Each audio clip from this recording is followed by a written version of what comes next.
who's in the starting 11 this evening.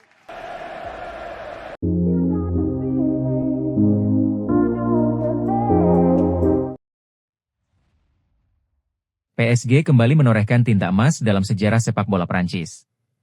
Raksasa Paris itu akhirnya mengamankan trofi global perdana mereka dengan menjuarai Piala Interkontinental FIFA 2025, setelah menyingkirkan klub Brasil, Flamengo, melalui drama adu penalti dengan skor 2-1.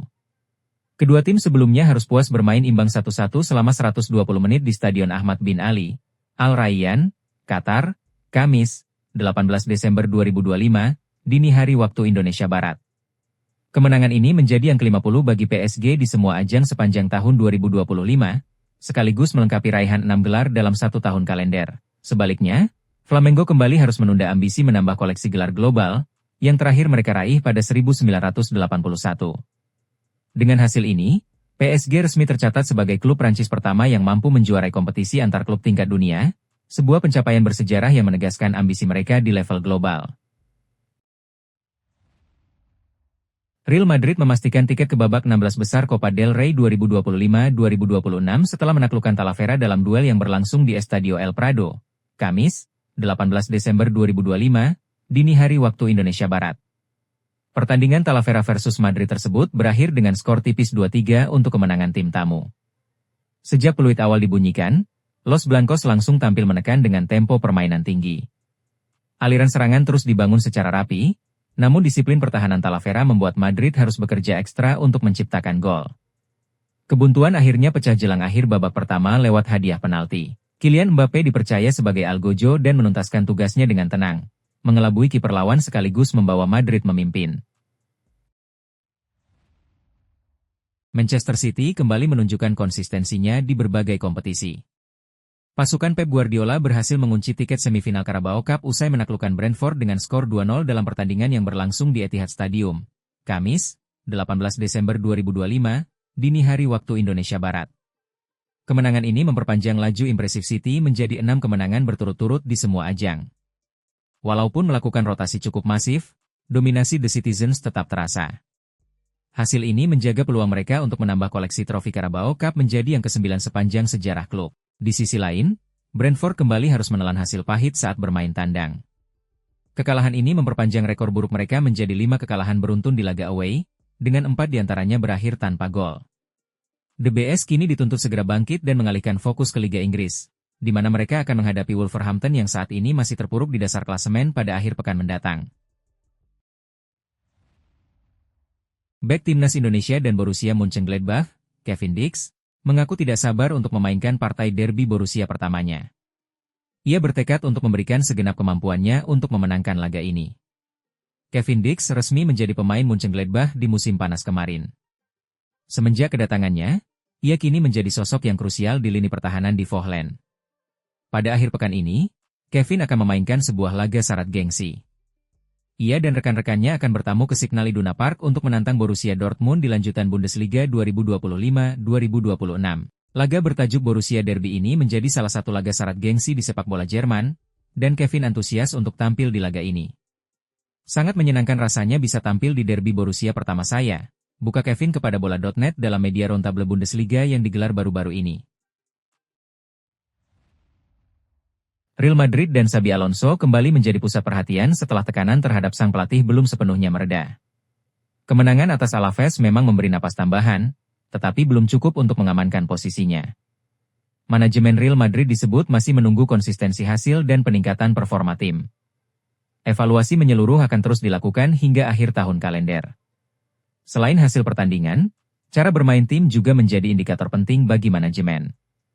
Real Madrid ingin melihat progres nyata, bukan sekadar kemenangan sesaat. Situasi ini membuat masa depan Xabi Alonso tetap berada dalam tanda tanya. Klub pun mulai menyiapkan skenario alternatif jika keputusan pemecatan harus diambil. John Hartman menjadi sorotan publik sepak bola Indonesia. Pelatih yang mengantar Kanada lolos ke Piala Dunia 2022 itu dikabarkan masuk radar PSSI sebagai calon nahoda baru Timnas Indonesia, sebagaimana diberitakan Sky Sports. Hartman, yang kini berstatus tanpa klub setelah berpisah dengan Toronto FC pada November 2024, disebut tengah dipertimbangkan secara serius untuk jadi pelatih Timnas Indonesia. Kiprah Hartman bersama Kanada menjadi salah satu alasan namanya mencuat. Ia tidak hanya mengubah identitas permainan, tetapi juga membangun budaya kompetitif yang membuat Kanada kembali disegani di zona CONCACAF. Pendekatan taktisnya dikenal cair, adaptif, dan sangat menekankan karakter permainan. Dia mampu membangun struktur permainan, pergerakan lini ke lini, hingga cara ia memaksimalkan potensi pemain. AC Milan menjalani musim 2025-2026 dengan cerita yang penuh kejutan dan tantangan.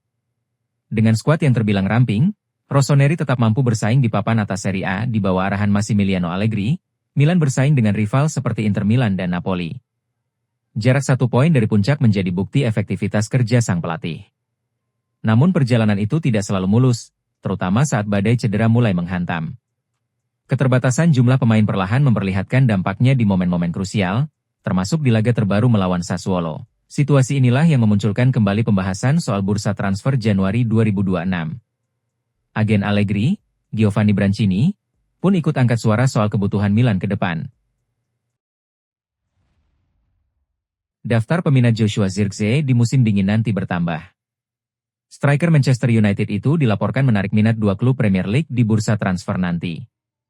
Zirkzee belakangan ini memang ramai dirumorkan akan meninggalkan Manchester United. Sang striker mini mendapatkan kesempatan bermain di skuad besutan Ruben Amorim tersebut. Sejauh ini Zirkzee ramai dirumorkan akan kembali ke Italia. Ia dilaporkan menarik minat sejumlah klub top Serie A di bursa transfer nanti. Dilansir Il Messaggero, kini ada peminat baru untuk jasa Zirkzee. Ada 2 klub Inggris yang dilaporkan juga mulai mengontak MU untuk transfer Zirkzee. Menurut laporan itu, manajemen MU baru-baru ini mendapatkan penawaran dari 2 klub Inggris untuk jasa Zirkzee. Mereka adalah Leeds United dan West Ham United. Kedua tim IPL ini lagi membutuhkan striker baru. Penyebabnya striker mereka tidak bermain dengan baik sehingga mereka butuh memperkuat lini serang mereka. Kedua tim ini menilai Zirkzee bisa membuat lini serang mereka lebih tajam di paruh kedua musim ini. Alhasil mereka berminat untuk memboyong Zirkzee di musim dingin nanti. Absennya Estevao Willian dari skuad Chelsea saat menghadapi Cardiff City langsung menimbulkan tanda tanya. Pemain muda asal Brasil itu sebelumnya diprediksi tampil sejak menit awal. Alih-alih turun ke lapangan, nama Estevao sama sekali tak tercantum dalam daftar pemain. Enzo Maresca pun akhirnya mengonfirmasi bahwa sang winger tengah mengalami masalah fisik. Cedera tersebut membuat Estevao tak hanya melewatkan laga Piala EFL. Maresca memastikan pemain berusia 18 tahun itu juga belum bisa dimainkan saat Chelsea menghadapi Newcastle United di Liga Inggris. Pelatih asal Italia itu menjelaskan kondisi anak asuhnya dalam konferensi pers seusai laga.